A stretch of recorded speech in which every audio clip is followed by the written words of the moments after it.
Mesdames, Messieurs, bonsoir et merci de préférer la télévision nationale. Au sommaire de cette édition, le pont Paul Kagame affecté par des cas d'agression provoqués par des conducteurs indélicats. Au niveau de l'ouvrage, les impacts sont visibles. Le ministre sur le terrain demande l'implication des citoyens pour la protection de cette réalisation. Dans la commune urbaine de Kissidou, réhabilitation du siège de la mairie suivie de la construction de l'arc de bienvenue. L'inauguration a été suivie par la mise à disposition du matériel d'assainissement. Au niveau de l'agriculture, mise en place d'une plateforme digitale de gestion des engrais. Elle va faciliter l'approvisionnement et le respect du calendrier agricole. C'est tout pour les titres.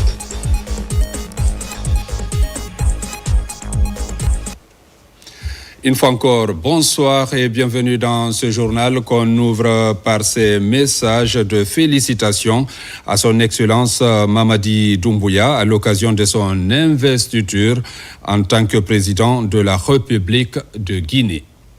19 janvier 2026, j'adresse mes sincères et chaleureuses félicitations au président Mamadi Doumbouya à l'occasion de son investiture en tant que 5e président de la République de Guinée à la suite de sa victoire à l'issue du scrutin de décembre 2025. Mes félicitations vont également au peuple guinéen qui a démontré son attachement à un avenir pacifique et prospère en participant dans le calme à ces élections historiques. Je me réjouis à la perspective d'une plus grande stabilité dans la région, laquelle constituera un socle favorable à l'épanouissement des économies du bassin du fleuve Manu. Une fois encore, toutes mes félicitations, Monsieur le Président, Son Excellence George Mané Weah, ancien président de la République du Libéria.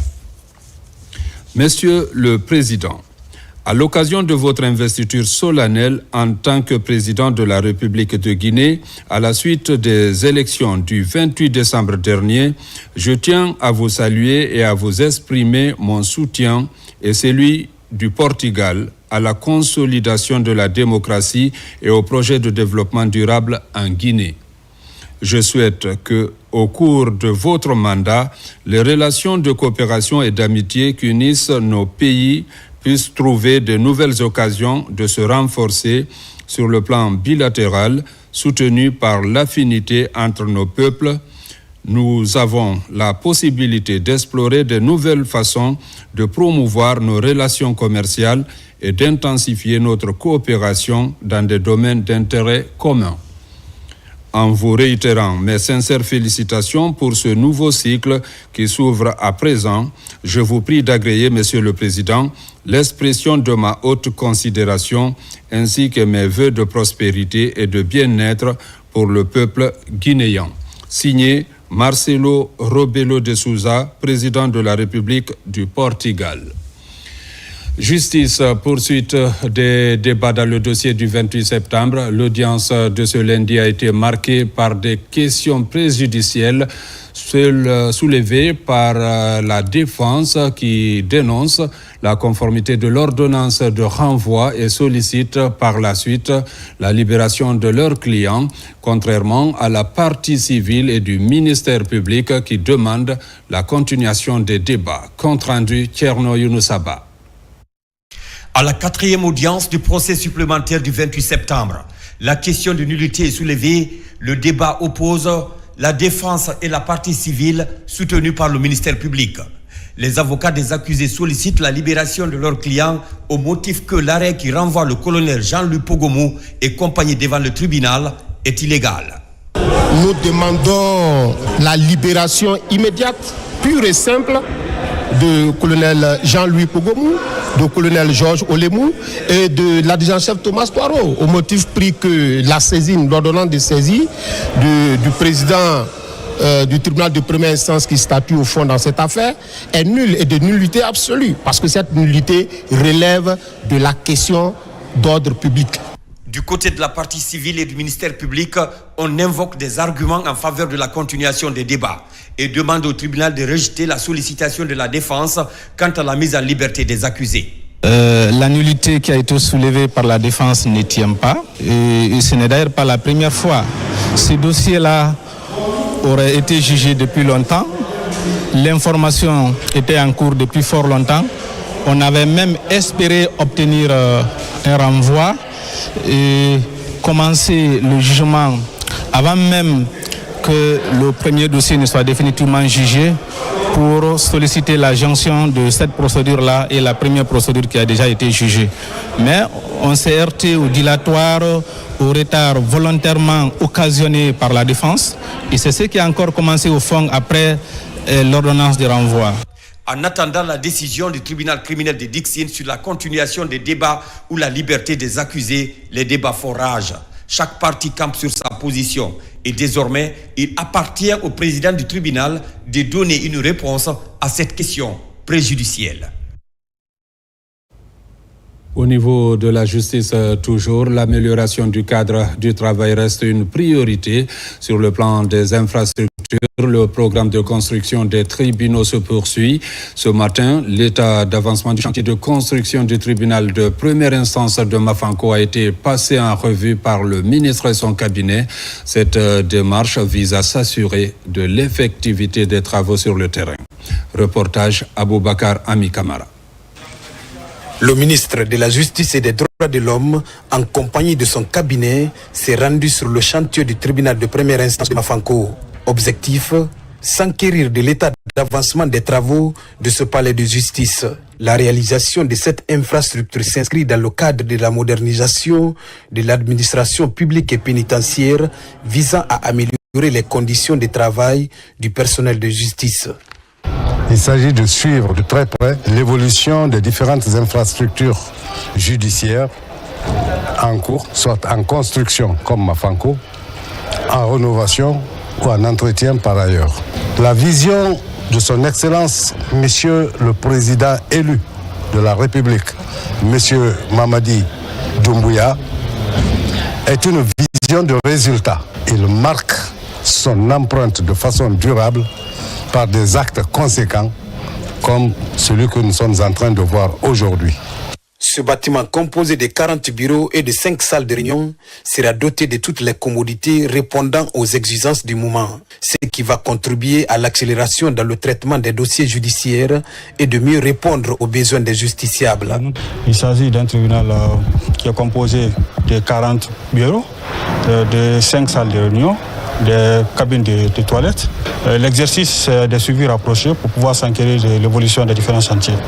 Le bâtiment a vraiment évolué. Nous sommes sur les travaux de finition à date. Donc nous espérons que dans un délai raisonnable, nous pourrons mettre ce bijou à la disposition du ministère de la Justice. En plus de ce chantier dont les travaux sont estimés à près de 40%, plusieurs autres infrastructures judiciaires et pénitentiaires sont réalisées ou en cours de réalisation à travers le pays. Et puis, ces dommages causés sur le pont Paul Kagame de Kagbele, des agressions qui dégradent le tablier du pont. Le ministre a visité l'ouvrage, suivi d'une évaluation du niveau d'exécution des travaux de construction de la déviation Kagbele-Kouria. C'est sur la transversale numéro 12. Le constat avec Aboubakar Junior Kamara. Le pont Paul Kagame de Kagbele commence à enregistrer des actes d'agressivité portés par certains gros porteurs. Les stigmates de cet acte d'incivisme sont encore visibles sur l'ouvrage. Aussitôt rentré de l'intérieur du pays, le ministre effectue une visite avec ses équipes techniques pour constater les dégâts. Entre le carrefour giratoire et le tablier, la hauteur est de 5 mètres. Malgré l'affichage de ce chiffre, certains gros porteurs forcent le passage, même s'ils sont en surcharge. J'ai été interpellé par des citoyens sur la dégradation du pont Kagame. Donc aujourd'hui, nous sommes venus pour constater de visu ce qui se passe à Kagbele. Et nous avons, comme vous voyez, nous avons constaté des dégradations de ce pont qui est causé par les gros camions. Donc il va falloir qu'on prenne des dispositions sérieuses pour ne pas que ça s'aggrave davantage. Et surtout, ce pont, c'est un nouveau pont, aujourd'hui qui a un avantage qu'on ne peut pas imaginer. Mais si ça continue, ça risque vraiment d'abîmer le pont. Et c'est un gros investissement qui a été fait ici. La T12 aussi attire l'attention du ministre. Du pont Kagame jusqu'à la sortie sur Sanoya, un bref délai est donné à l'entreprise pour réaliser cette autoroute en 2x2 voies avec ses canaux d'évacuation. L'ensemble du chantier a avancé à 30%. Ça a été interrompu pendant ces 2 saisons pluies passées, faute de moyens financiers. Maintenant qu'on a eu un peu d'huile, nous sommes en train d'accélérer maintenant pour pouvoir relier le pont de Kagame au rond-point, disons au croisement de la T12 et faire la T12 Sud jusqu'à Sanoya. Nous respectons les normes d'exécution des travaux parce qu'on se réfère au cahier de charge que le ministère des Infrastructures et des Travaux publics ont donné aux entreprises. Les entreprises sont en train d'exécuter conformément à ce cahier-là. Après cette phase de sensibilisation, l'application stricte de la loi sur la protection du patrimoine routier rentre dans sa phase d'application. Dans la préfecture de Kisidou, des infrastructures réalisées sur fonds propres par la commune urbaine viennent d'être présentées. Il s'agit de son siège entièrement rénové et la construction de l'Arc de Triomphe. Leur inauguration a mobilisé du monde. Une cérémonie suivie aussi de la remise de tricycles destinés à l'assainissement. Reportage Souleymane Kouyaté, Marouane Kamara. Entièrement réhabilitée, la commune urbaine de Kissidougou offre désormais un cadre de travail fonctionnel et adapté aux besoins de l'administration communale, renforçant ainsi la qualité des services rendus à la population. Cette rénovation est le fruit d'une volonté collective visant à rapprocher davantage l'administration des citoyens et à promouvoir une gouvernance locale efficace. La façade là n'était pas comme ça. Et on s'est dit, ça ne doit pas se limiter à ça seulement. Il faut penser aux équipements. Et c'est normal d'appuyer ici pour doter en équipement, en nouvelles technologies. Au-delà de la rénovation, des tricycles sont aussi remis au service d'assainissement de la commune urbaine de Kissidougou. Ces équipements viendront renforcer les capacités opérationnelles de la commune dans la gestion des déchets et l'amélioration du cadre de vie des habitants. Nous profitons de votre présence et de la remise financée par ANAFIC pour montrer aussi la capacité et la volonté de la commune de Kissidougou pour contribuer à l'embellissement de la ville. La cérémonie s'est poursuivie avec l'inauguration officielle de l'Arc de Triomphe, érigé à la rentrée principale de la préfecture. Un monument majestueux réalisé sur fonds propres de la commune urbaine de Kissidougou. Vouloir réaliser des immeubles, c'est beau à entendre. Mais si ceux pour lesquels on les réalise ne sont pas bien préparés mentalement, un beau matin, ils peuvent les détruire.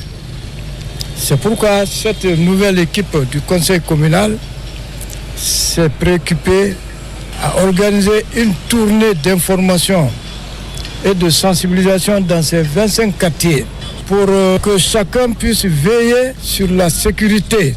Si vous avez des initiatives pour faciliter l'assainissement de la commune urbaine, ces bonnes initiatives ne peuvent venir que lorsque vous êtes unis.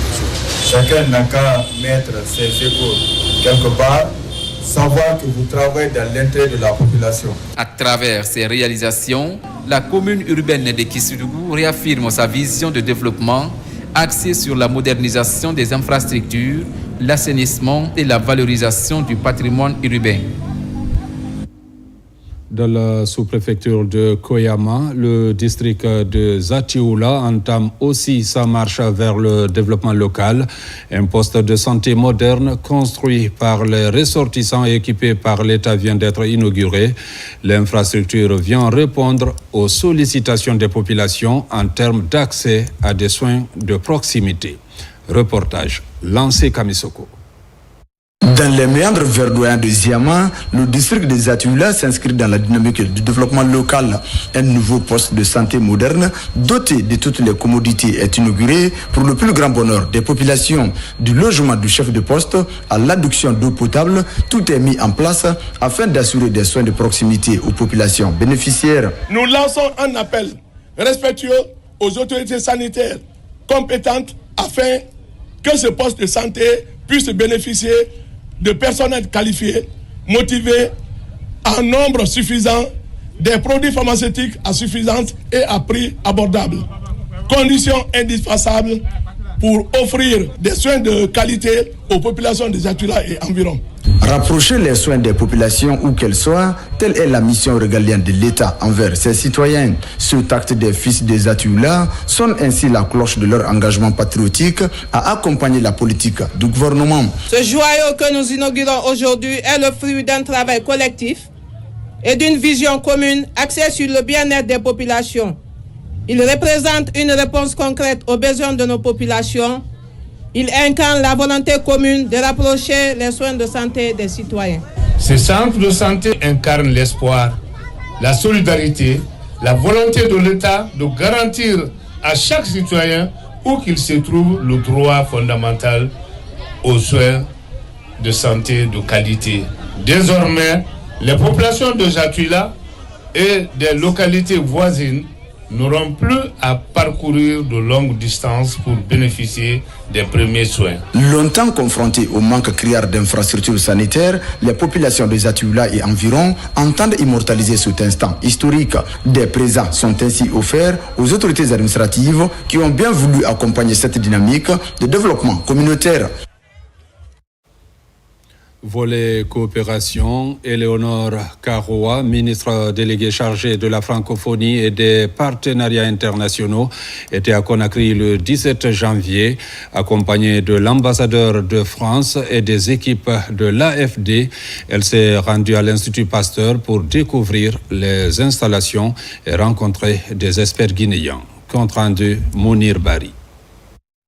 Au lendemain de l'investiture du président de la République, Mamadi Doumbouya, la ministre déléguée a échangé avec des scientifiques et enseignants-chercheurs guinéens sur les maladies émergentes et les défis épidémiologiques, un sujet stratégique pour la santé publique. J'ai eu la chance de visiter l'Institut Pasteur de Guinée, qui a un laboratoire de type P3 que la France a eu l'honneur de cofinancer et de soutenir. J'ai aussi pu m'entretenir avec des chercheurs, avec des scientifiques, avec des membres des équipes de l'AFD, l'Agence française de développement, et différentes équipes de l'équipe France qui soutiennent ici en Guinée la construction de 4 hôpitaux dans l'intérieur du pays, qui soutiennent aussi la recherche fondamentale, la recherche qui permet de détecter des épidémies et qui partage aussi ces résultats de recherche scientifique grâce à un réseau d'instituts scientifiques. Malgré le retrait des États-Unis et les contraintes financières internationales, la France reste un partenaire de choix pour la Guinée. Elle soutient des projets structurants dans la santé et la recherche, comme la construction des 4 hôpitaux régionaux dont les travaux ont déjà démarré. Et alors c'est vraiment un honneur pour moi, en tant que représentante du gouvernement français, d'être ici et de pouvoir voir le résultat de ces recherches et de ces partenariats. Partenariats qui incluent une mobilité aussi entre nos chercheurs. J'ai vu des chercheurs français qui sont ici en Guinée, notamment pour analyser la présence de virus dans les eaux usées et dans certaines populations animales et humaines. Et aussi des scientifiques, des chercheurs, des docteurs guinéens. Le 7 avril prochain, la France accueillera le sommet international One Health, où une seule santé. Chercheurs et partenaires se réuniront pour réfléchir aux réponses aux épidémies et la mobilisation des ressources sanitaires à l'échelle mondiale. Parlons aussi des échanges sur le prix de transfert dans le secteur minier. Elle regroupe les parties prenantes à la fiscalisation des richesses du sol et du sous-sol. C'est dans le cadre de la gestion des ressources naturelles, minières et de l'environnement soutenu par la Banque mondiale. Compte rendu, Mohamed Seyarsouma. Au cœur de ce partage d'expérience, la fiscalité minière, une plateforme issue de la gestion des ressources naturelles et de l'environnement initiée par la Banque mondiale. Déjà, la DGI s'est dotée d'une direction des mines et carrières. Heureuse coïncidence. Il s'agit non seulement de consolider notre maîtrise du prix de référence de la bauxite, mais aussi d'anticiper les défis fiscaux inédits posés par les méga-projets, au premier rang desquels figure le projet structurant Simandou. Je salue avec enthousiasme cette synergie interinstitutionnelle qui est la clé de voûte d'une lutte efficace contre la fraude fiscale. Le projet encourage le renforcement de capacités sur le prix des transferts dans le secteur minier, un ensemble de transactions de biens et de services entre des entreprises relevant d'une même multinationale. il est attendu que les participants disposent d'outils d'analyse des risques fiscaux liés au prix de transfert dans le secteur, disposent d'une bonne maîtrise du dispositif du prix de référence de la bauxite et des outils de calcul y afférents, comprennent les enjeux fiscaux des nouveaux projets de minerai de fer, marché et prix international du fer, rôle de l'infrastructure, de transport et de sous-traitants, etc. C'est pour éviter l'évasion fiscale, donc la perte de ressources financières. La Guinée se veut avant-gardiste en tant que pays producteur de ressources naturelles. Au centre de ce dispositif, le ministère du Budget, à travers la Direction générale des impôts. Le premier facteur de vigilance pour nous, c'est de maîtriser tout ce qui se passe dans ce mécanisme de transfert des prix. Faire en sorte que et les partenaires industriels et nous-mêmes, nous sortons gagnants dans les opérations de comptabilité et autres. Cette session est l'un des résultats de la récente mission de l'équipe du ministre Fassinet aux États-Unis. Elle se fixe pour défi l'harmonisation des différentes interventions profitables aux caisses de l'État. La Direction générale de l'AGIP vient d'entreprendre une mesure pour la prise en charge sanitaire des travailleurs et de leurs ayants droit. Cette initiative, fruit du partenariat avec l'entreprise TDSS, est soutenue par le ministère de l'Enseignement technique, de la formation professionnelle et de l'emploi, une manière d'œuvrer pour le bien-être des travailleurs conformément à la vision du président de la République, Mamadi Doumbouya. Reportage Tierno Ousmane Diallo. L'AGIP, l'Agence guinéenne pour la promotion de l'emploi, enregistre une avancée dans la mise en place de mécanismes pour le bien-être des travailleurs. Avec cette signature entre l'agence et TDSS, tous les employés de l'AGIP, leurs conjoints ou conjointes et deux de leurs ayants droit bénéficient d'une prise en charge sanitaire à hauteur de 80%. Vraiment, c'est un réel plaisir pour nous parce que ce moment-là, on l'a attendu il y a longtemps. Le syndicat avait lutté beaucoup d'années pour avoir ce acquis-là. Et enfin, c'est arrivé. Nous sommes très heureux. La prise en charge sanitaire est assurée par TDSS, le partenaire technique engagé aux côtés de l'État dans la délivrance des permis de travail. Cet acquis est le reflet d'un partenariat réussi entre le ministère de l'Enseignement technique, de la formation professionnelle et de l'emploi à travers l'AGIP et TDSS. Ça n'existait pas avant au niveau de l'AGIP, la prise en charge médicale. Et lorsqu'on en a parlé avec notre partenaire technique TDSS, ils n'ont pas douté, ils n'ont même pas fléchi d'un moment. Ils ont juste dit oui, alors que ça ne fait pas partie de leur convention.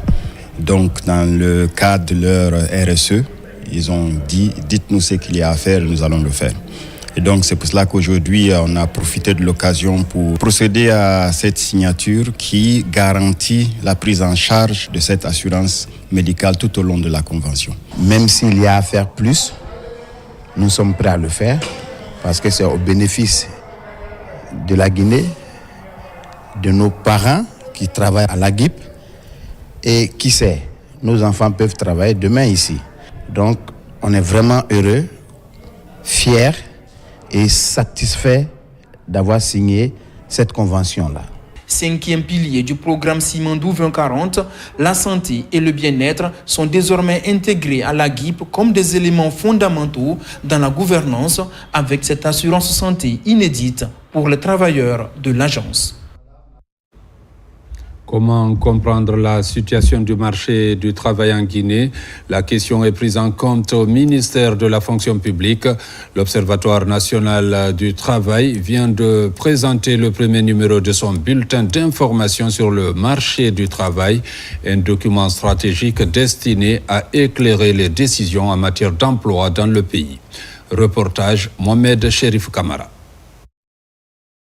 L'Observatoire national du travail, ONT, a présenté le premier numéro du bulletin d'information du marché du travail. Un document stratégique qui dresse un état des lieux actualisé de l'emploi en Guinée. Le premier numéro du bulletin d'information du travail a vu le jour où le public peut aller consulter pour retrouver des indicateurs quand même qui peuvent intéresser le public et les décideurs pour mener des actions vraiment concrètes pour améliorer la condition de vie des travailleurs et pour faire baisser le chômage dans notre pays. À travers cette publication, l'ONT ambitionne de renforcer la production et la diffusion de données fiables indispensables à l'élaboration de politiques efficaces en matière d'emploi et de formation professionnelle. Ce bulletin n'est pas simplement une publication statistique. De plus, il est le fruit d'un engagement renouvelé en faveur, comme vous le savez, de la transparence, de la connaissance et du dialogue social. Ce bulletin répond à un besoin essentiel, comprendre pour mieux agir.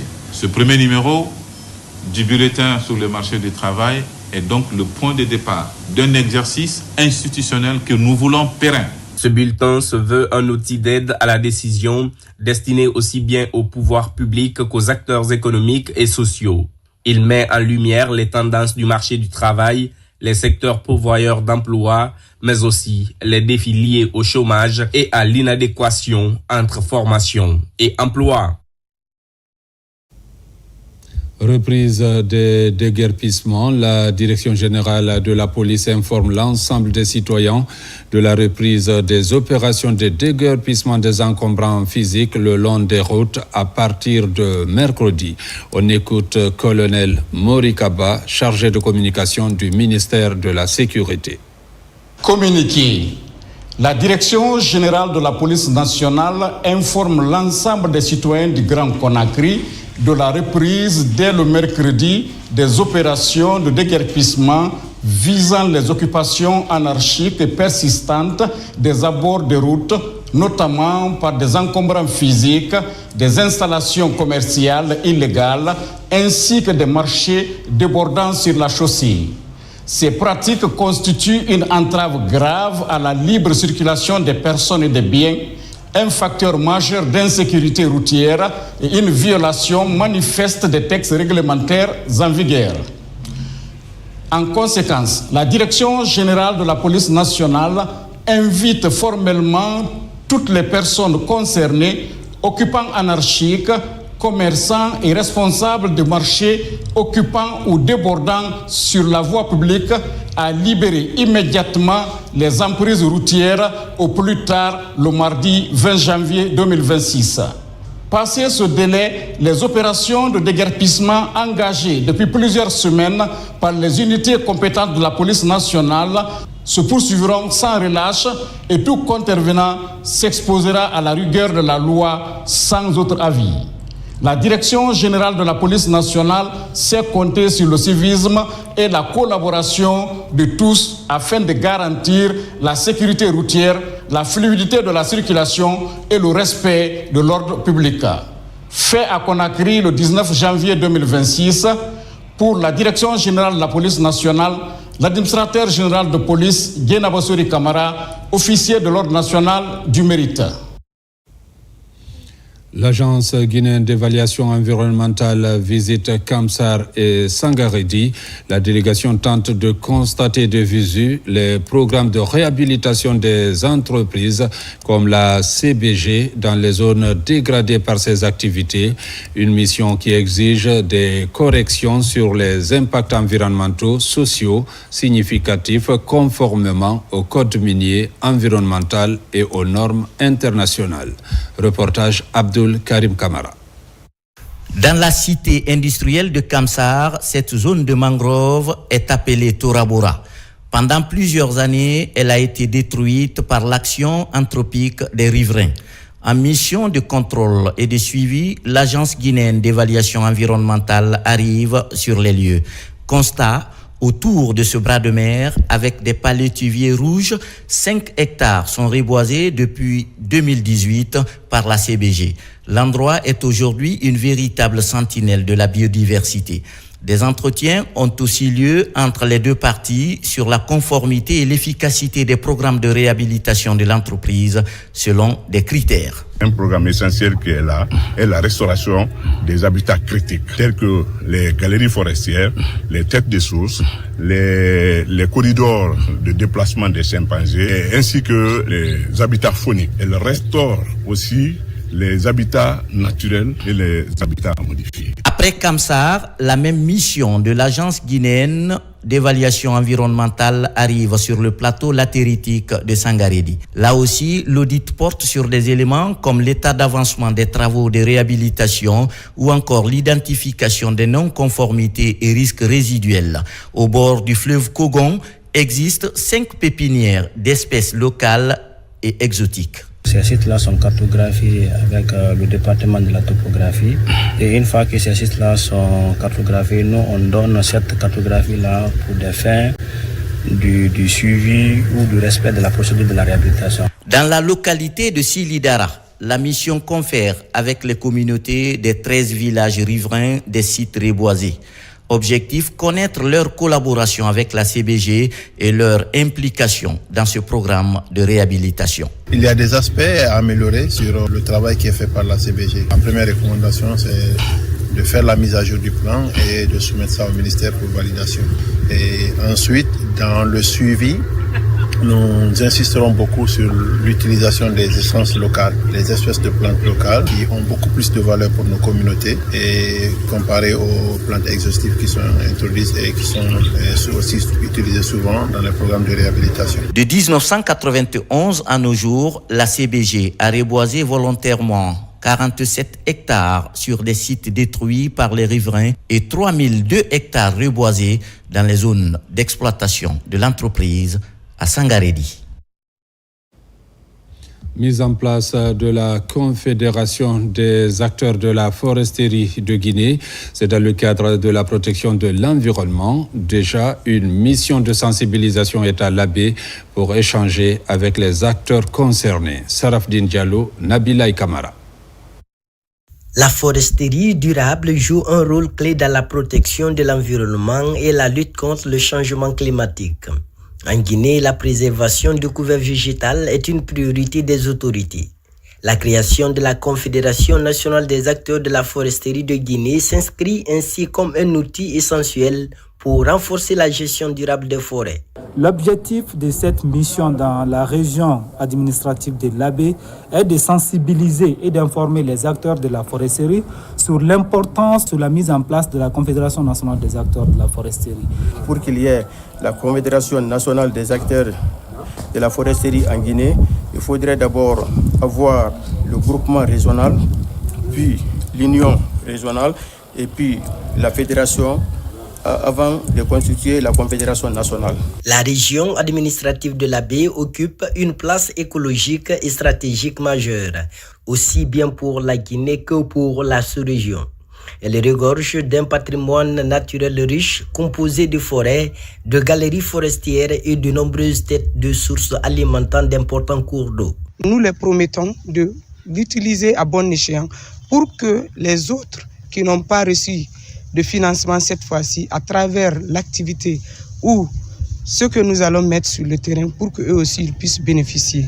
Je suis convaincu que la mise en place d'une Confédération nationale de la foresterie en Guinée est une étape cruciale pour assurer la durabilité du secteur forestier et contribuer au développement économique et social de notre pays. La Confédération nationale des acteurs de la foresterie de Guinée entend désormais fédérer les acteurs du secteur. Objectif, favoriser le partage d'expériences, renforcer la professionnalisation, améliorer l'accès à l'information, à la formation et aux opportunités de financement, à l'image de la remise des 2 chèques en appui aux initiatives forestières. Le département de l'économie et des finances intensifie le renforcement des capacités de ses agents. 70 auditeurs en finances publiques sont actuellement à Freetown pour finaliser une formation en anglais des affaires. 34 autres s'apprêtent à rejoindre l'Institut des finances publiques du Burkina Faso pour un cycle de formation de 2 ans. Reportage Sa Alou Yombono, Mamadi Gassama. À la direction du Centre de formation en finances publiques, les auditeurs reçoivent le drapeau national des mains du ministre de l'économie et des finances, Mourana Souma, un symbole fort à la veille de leur immersion en Sierra Leone. Au même moment, au sein du département, 34 autres auditeurs se préparent à entamer 2 années de formation à l'Institut des finances publiques du Burkina Faso. Avant leur départ, les autorités rappellent les enjeux et les exigences de la mission. Tous les jeunes qui sont là bénéficient de l'accompagnement l'accompagnement au niveau donc de l'État. Cela suggère une certaine discipline, cela suggère une certaine présence, cela suggère un sens élevé de responsabilité et de citoyenneté. C'est une dynamique que nous avons déclenchée, que nous allons continuer dans les années à venir pour doter la Guinée, doter les administrations financières de cadres compétents à vue de contribuer efficacement aux différentes réformes économiques et financières. Ces voyages s'inscrivent dans une dynamique de remise à niveau de nos cadres afin de les rendre plus compétitifs dans un environnement des affaires. Nous prenons l'engagement solennel au nom des collègues ici présents que nous ferons tout ce qui est nécessaire pour parler l'anglais avant de revenir afin de vous accompagner auprès des partenaires techniques dans les négociations. Nous partons comme des soldats de la République à la conquête des compétences stratégiques, des savoirs techniques et des pratiques innovantes qui serviront non seulement à notre épanouissement professionnel, mais surtout au renforcement de l'administration publique guinéenne. À travers ces programmes, le ministère de l'Économie et des Finances entend inscrire la formation continue au cœur de sa stratégie avec d'autres projets en perspective pour renforcer durablement les compétences de ces cadres. À Fourekaria, le projet RED d'éducation et de formation professionnelle de la deuxième chance pour les femmes a été officiellement clôturé, financé par Rio Tinto Guinée et mis en œuvre par le Club des Amis du Monde. Il a contribué au renforcement de l'autonomie socio-économique des bénéficiaires. Kadiatou Suleiman Keita. Lancé il y a 2 ans, le projet RED avait pour objectif d'offrir une seconde chance éducative aux femmes et jeunes filles non scolarisées ou déscolarisées en combinant alphabétisation, formation professionnelle et insertion économique.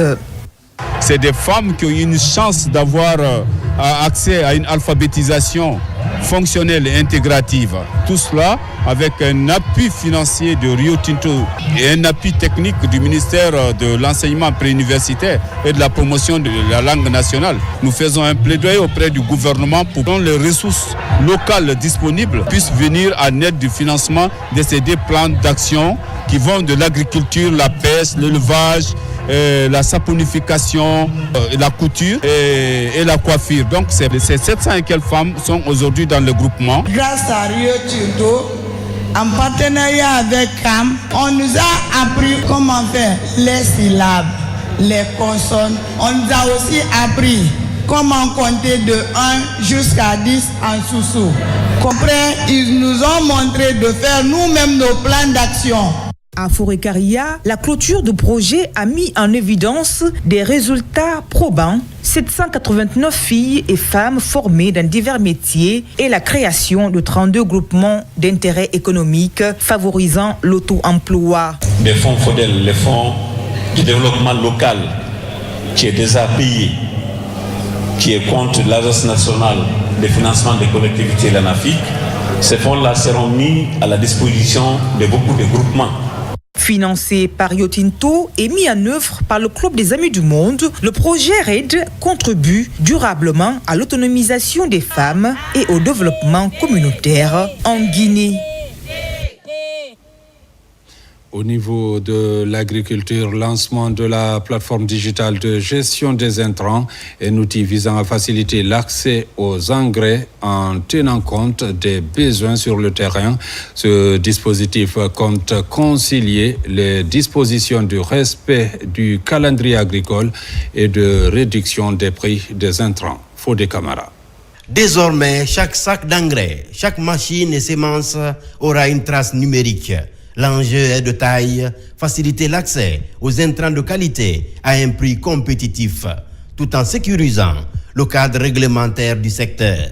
Pour réussir ce pari, l'État mise sur une centralisation des données par ce lancement officiel de la plateforme digitale de gestion des intrants. Aujourd'hui, nous traversons beaucoup de défis, que ce soit l'accès aux semences ou encore une fois aux engrais, en termes de quantité, en termes de qualité, en termes de temps. Donc cette plateforme a pour objectif de vraiment permettre l'opérationnalisation de la nouvelle stratégie de gestion des intrants qui a été développée par le ministère de l'Agriculture. Une stratégie qui a été mûrie, réfléchie, discutée et élaborée conjointement avec le secteur privé, avec les agriculteurs, avec la Chambre nationale d'agriculture, afin de s'assurer qu'on optimise, on améliore la distribution, la commande, mais aussi la distribution des intrants agricoles donc, en République de Guinée. Pour que le digital devienne une réalité dans les plaines et bas-fonds, le rôle des conseillers agricoles est central.